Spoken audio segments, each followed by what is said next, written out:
way, you know?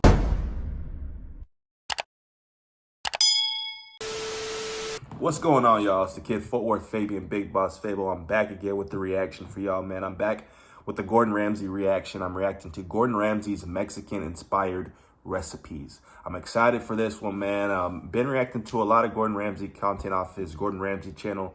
If you're not familiar with that channel, go check it out. Search it on YouTube. It's just titled Gordon Ramsay.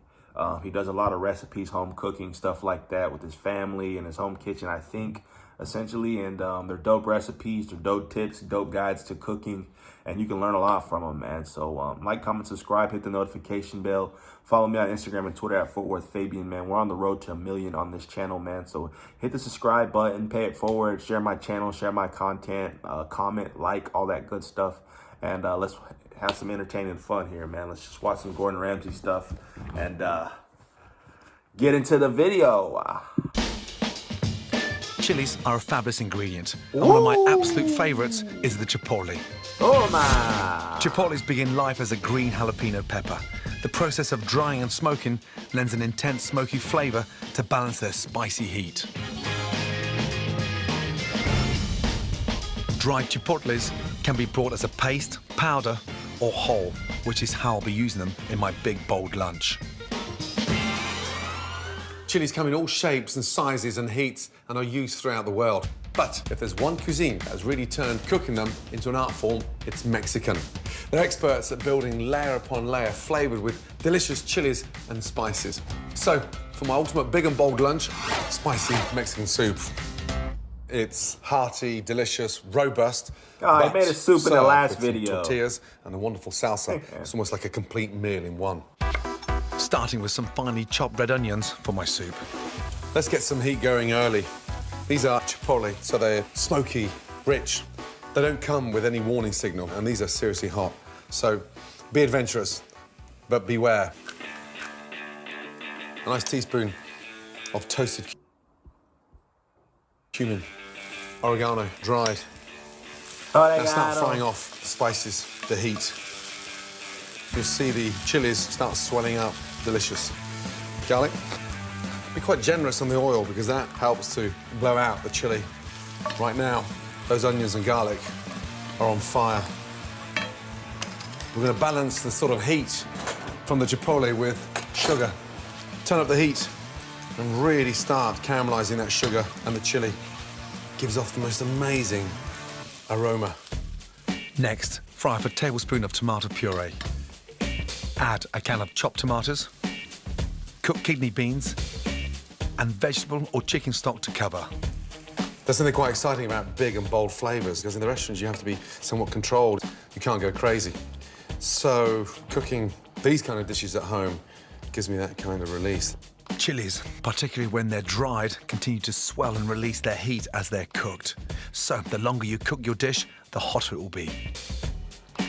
I honestly want to get into the process of cooking more soups, eating more soups, making different types of soups and mastering soups. Mexican soups, I don't know. I'm not too into a spicy soup. I like, you know, broccoli and cheese, chicken soup, some soothe and, you know, like take away a little cold. You know what I'm saying? I don't know.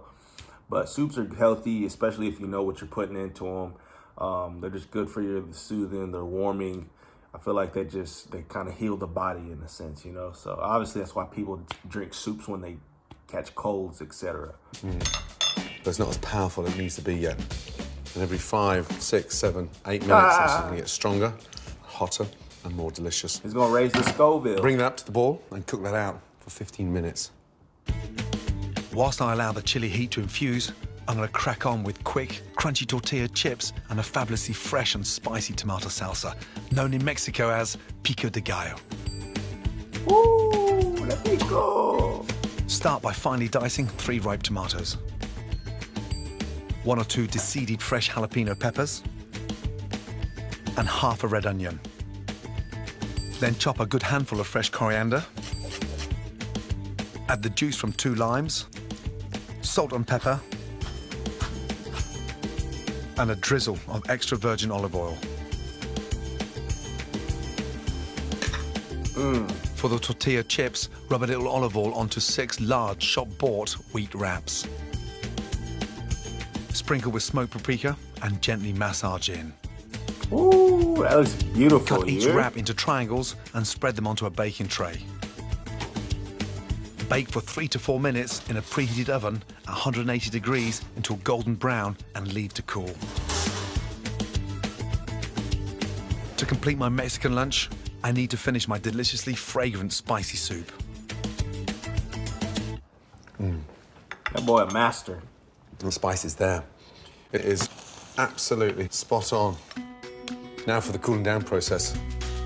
The Mexicans are brilliant at building layer upon layer of flavor with delicious chilies and spices. Wow. But they're also experts at tempering their dishes with cooling ingredients like avocado, sour cream, and cheese. That's why you can take that amount of chili. Beautiful. Put a spoon of richness, spice, and all of a sudden, the avocado's almost like a little fire blanket over those chilies. To further counter the chili heat, Mexicans use a rich, tangy, crumbly cheese, but I'm sprinkling on Lancashire, which is a great British substitute. And last but not least, cooling fresh coriander. One delicious, spicy Mexican soup. Serve that with your tortilla chips and your pico de gallo salsa.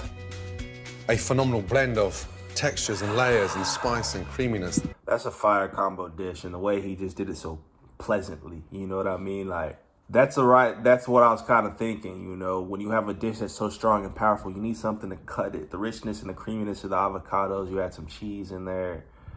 That's just goat, man. These dishes, these combinations are fire. If you haven't checked out my last reaction to Gordon Ramsay, he does a finesse meal with bacon.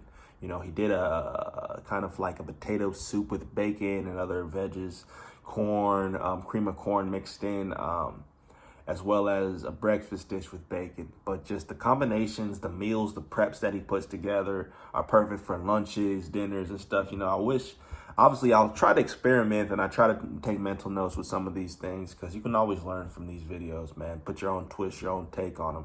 Big, bold, and delicious. Spicy Mexican eggs. Word. This is a very classic Mexican-style brunch dish. Bold, kick-ass flavors.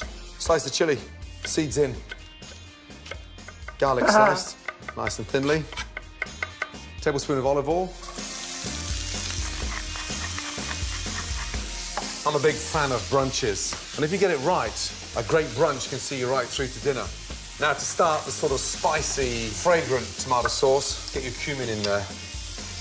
Garlic, chili, roasted cumin, red onions. Already sounds Mexican. Once that starts getting really nice and crispy, in with your tomatoes.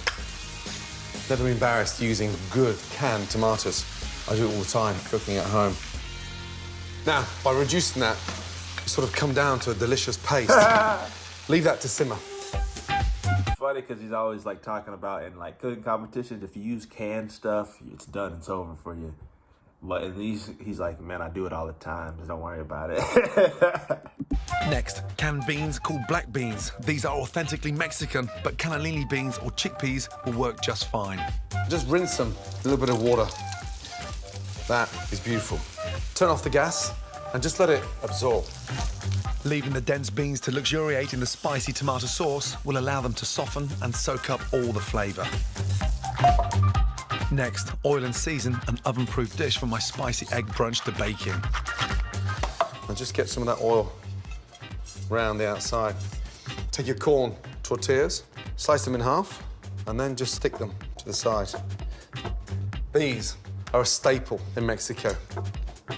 Take one and place that in the center. Get your mix and place that on top of the tortilla. Wow. Spread that out nice and smoothly. Lift up those little flaps. I want that crisp shell on the outside. Now, your eggs and cheese. Get the base of the egg and just make a little hole in there and then that crack looks fire, y'all. the egg into there. Again, use a little point. Put your egg in there. 1, 2, 3, 4, 5. He made a similar dish like this in the last video. Was he using the same concept? 5 and 1 in the middle. Gently crack and get the egg to sit inside, almost like its little dugout. And then 1 for the center. Get a really nice, rich, delicious, strong Montgomery cheddar. I want to grate the tortilla shell as well, so get generous with it on the top. I'm gonna season that with these little babies. Little chili flakes. They're my little secret weapon. And they're gonna spice up that egg. Touch of salt. A touch of pepper. Sit that in the oven to bake for 8 to 10 minutes. 180.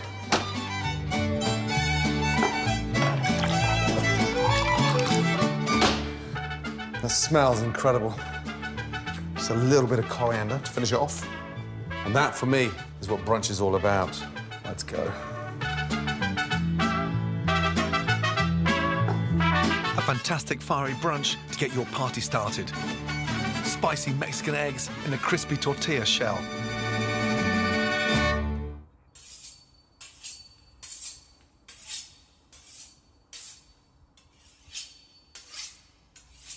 Wow. I am just blown away, you know? Let me know your thoughts on that one in the comment section below, man. That's Gordon Ramsay's Mexican-inspired recipes. Whew. Brunch is a great idea. Be sure to like, comment, subscribe, hit the notification bell. Follow me on Instagram and Twitter at @FabianMan. I'll catch you in the next reaction video. Peace, love, prosperity. We're out.